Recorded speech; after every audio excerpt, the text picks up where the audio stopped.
How we doing, guys? Myself, Chris Preddy, OBE, hitting you with a quick one. Real Talk True Season. First and foremost, I'm asking every single one of you guys to share this message, share this story. Not just share this story just for justice, not to share this story just because we need get these news out there, but to share this story for all of us to understand, in the sense of there's many of us that will be horrified to be in this situation. So first and foremost, I want to send my condolences to the family, to the parents, and I just want to send get well to Raheem. There was a young boy and he actually got bitten and kicked and punched by a group of young boys. Now they're saying that it's a racial attack, and I just want to even break it down in the sense of, first and foremost, could you imagine your child coming home and saying that they're getting bullied? First and foremost, what would you do? How would you approach that situation? Now many of us are going to sit there and be like, boy, if that was my child, I'm going in there and I'm going to start smacking up everyone. Okay, that's valid. That is actually reasonable. There's certain people like myself, and I'm sitting there thinking to myself, what would I do if my child were put in a situation? And then you go down to the school, you speak to the teachers, you confide in them and let them know that this is what's happening. This is what's going on with my child. My child's been bullied. My child's been brutalized in some sort of way, or at first it was just vocal attack in a sense, of verbally and stuff like that. But then it gets to a stage now the child ends up calling the mum the next day, crying in tears, saying, listen, mum, you know, the teachers threatened me, and, you know, the students are being horrible to me, and all that kind of stuff. And when's it a kind of time when you take your child out to school? When's it a time when you approach the situation different? Because sometimes in these kind of situations, you don't know how deep it is. And in these kind of things is, once you've gone to the school now the kids have gone and bullied them even more, because they're going to call him a mummy's boy, and you got your mum to call the teachers and all the rest of it. It's got to a stage where this young boy has lost a finger. Can you imagine?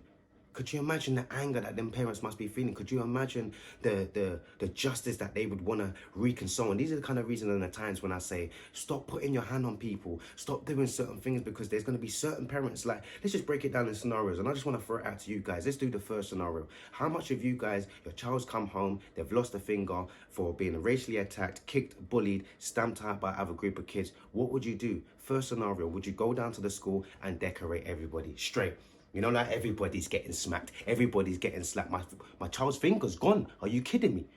I'm going to sue the school. I'm going to go on a madness. The second one, do you actually approach the situation on what we all should be approaching, on a logical basis, and saying, wow, okay, how do I do about this at the right way? Yes, I can go down to school, have an uproar, punch up the teacher and all the rest of it. What is that showing my child? Is that the right way to go about it? Am I going to get justice by going about it that way? My main concern is my child's well-being. My main concern is how he feels. My main concern is, what do I do to make the situation better for my child, first and foremost? So that might be going down a logical path. That might be you sitting there saying, do you know what, I'm gonna have to write a letter, I'm gonna have to go to my MP, I'm gonna have to go to the local authorities. And it might seem like, oh, you're just snitching, and oh, right, would you really do that? Some people, I know you wouldn't act the first way, yeah, just straight aggression. But sometimes if we're teaching our kids and trying to experience that kind of experience, for me, I'm not saying there is no right and wrong, because I don't even know right now what I would do in that situation. So let's just call that the second situation, on the logical way. And then you've got the third situation, in the sense of taking everybody else's advice.